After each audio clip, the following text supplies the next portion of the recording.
Hello les amis, et vidéo un peu spéciale où je vais simplement vous donner les 7 erreurs qui selon moi vont tuer votre projet d'agence digitale ou même votre projet de création d'entreprise. Les 7 erreurs qu'il faut absolument éviter si vous vous lancez, en tout cas selon moi, et on voit ça juste après l'introduction.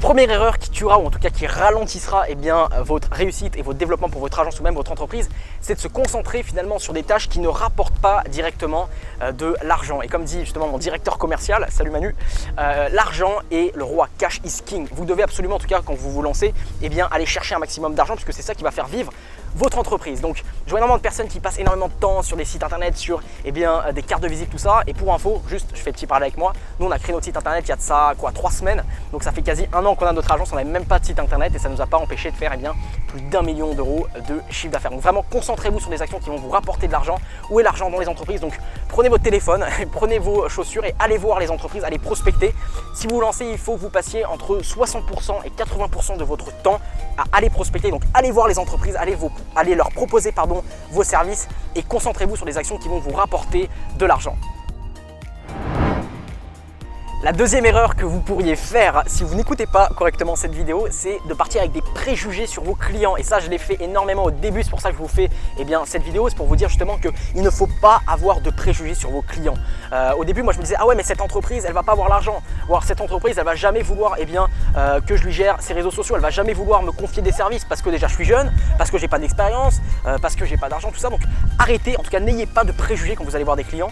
Et bien souvent, c'est les clients que vous pensiez ne jamais avoir, ou en tout cas ne jamais pouvoir aider, qui vont signer des prestations avec vous. Donc n'ayez jamais de préjugés vis-à-vis de vos clients, que ce soit sur les budgets qu'ils vont vous allouer, sur leur envie, sur leur motivation et sur leurs besoins. Donc allez au contact directement des entreprises et allez les questionner justement, c'est ultra important. Et n'ayez aucun préjugé sur vos clients, aucune information avant d'aller sur le terrain.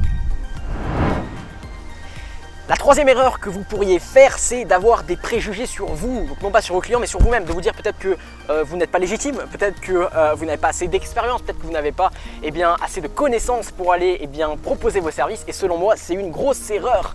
Vous n'avez pas à laisser aux personnes le choix ou en tout cas la possibilité de vous juger. Vous êtes qui vous êtes, vous avez aujourd'hui peut-être des prestations, peut-être que vous souhaitez proposer des services à une entreprise et donc faites-le, allez voir les entreprises, vous allez avoir peut-être des retours qui vont être positifs, peut-être des retours négatifs, mais pensez bien que chaque retour que vous allez avoir, qu'il soit positif ou négatif, va vous permettre de progresser. Donc ne partez pas avec des préjugés sur vous-même, surtout qu'en plus si vous arrivez et que vous n'êtes pas à l'aise et que vous êtes stressé de tout ça, ça va se ressentir. Donc soyez convaincus déjà vous-même que ce que vous proposez c'est génial et que les entreprises et vos clients ont besoin de vous pour développer leur business et avancer.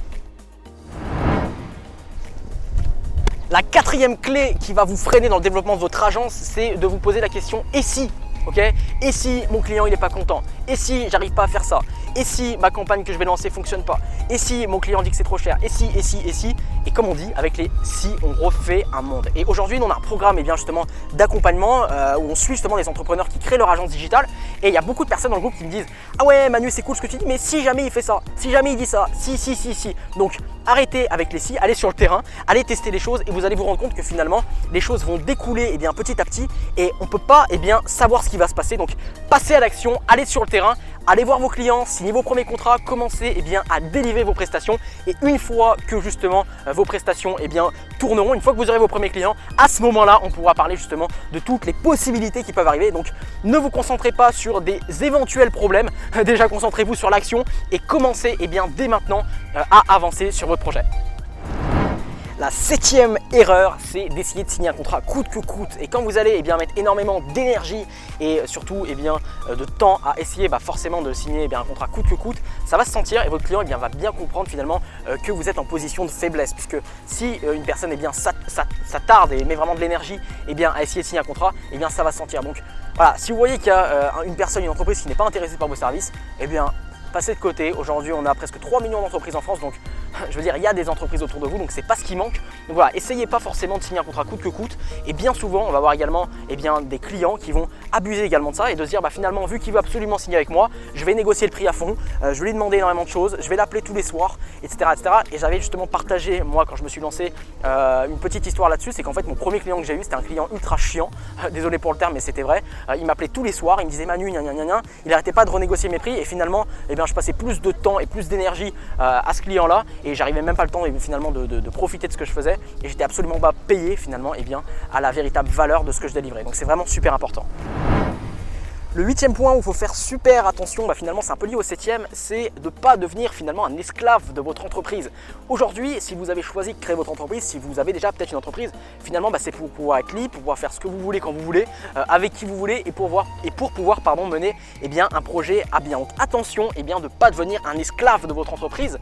Aujourd'hui, nous il y a certains clients, certains prospects qui viennent nous voir, qui nous disent voilà, aujourd'hui on a besoin de telle prestation, mais moi je vais refuser finalement ce contrat parce que je sais que si jamais je l'accepte, ça va me demander tellement d'énergie en fait, ça me demandait tellement de temps, tellement de travail que finalement j'aurais beaucoup plus à perdre finalement qu'à gagner. Donc en fait je refuse ce client même si ça pouvait m'apporter de l'argent parce que je sais que je pourrais finalement devenir un petit peu esclave de mon entreprise et être débordé et plus pouvoir gérer et passer mon temps finalement à travailler et plus avoir le choix et plus avoir le temps. Donc je refuse ça. Vous faites attention pas à devenir un esclave de votre entreprise et c'est ce qu'on appelle également le coût d'opportunité. On pourra en reparler dans une autre vidéo, mais restez maître de la situation. Et le dernier point enfin les amis, c'est la peur. La peur c'est nul, faut pas avoir peur. Donc bien sûr dit comme ça c'est simple, moi aussi j'avais peur quand je me suis lancé tout ça, mais la peur pour moi c'est vraiment quelque chose qui va vous freiner et mettre dans le mauvais état d'esprit. La peur c'est quoi en fait? C'est penser que peut-être dans le futur il y a un truc qui va mal se passer et donc du coup vous dites ok je fais pas parce que peut-être que plus tard il y a quelque chose qui va se passer qui va mal aller. Donc vraiment essayez d'isoler cette peur et dites-vous bien que c'est en sortant justement de votre zone de confort, c'est vraiment en allant sur des choses que vous n'avez pas l'habitude de faire et en vous dépassant finalement vous allez progresser. Donc essayez de mettre la peur de côté, essayez de vous dépasser et c'est en vous dépassant que vous allez progresser. Je vous remercie d'avoir vu cette vidéo, n'hésitez pas à mettre un pouce en l'air si vous avez aimé ce contenu, un petit peu le format qui est nouveau également assez dynamique, donc n'hésitez pas à mettre un pouce en l'air, également me dire en commentaire ce que vous avez pensé de cette vidéo et en ce moment également on offre la possibilité aux personnes qui me suivent de réserver un appel stratégique pour discuter justement de tout ça, d'entrepreneuriat, de stratégie marketing digital et commercial. Donc si aujourd'hui c'est quelque chose qui vous intéresse, qui a du sens pour vous et vous souhaitez aller plus loin, n'hésitez pas à cliquer dans le lien dans la description, réserver un appel et on s'appelle, on discute de tout ça. Je vous remercie d'avoir vu cette vidéo et je vous invite également à me suivre sur Instagram si ce n'est pas encore fait, Emmanuel Lamère. Je déballe tout rapidement mais c'est super important. Je vous remercie et je vous dis à très vite pour une nouvelle vidéo.